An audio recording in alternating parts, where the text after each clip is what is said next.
السلام عليكم ورحمة الله وبركاته. إن شاء الله شارككم النهاردة معايا كده الغدا بتاعنا من مرسى مطروح.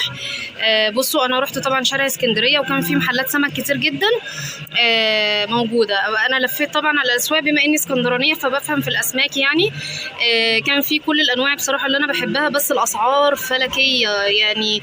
أقل نوع سمك كان ميرا كان عامل 220 جنيه، والناشي كان عامل 280 جنيه. فطبعا بالشوي بالاوزان مثلا لو هتجيبي كيلو ونص ولا 2 كيلو كان هيفرق معانا في الفلوس وكده.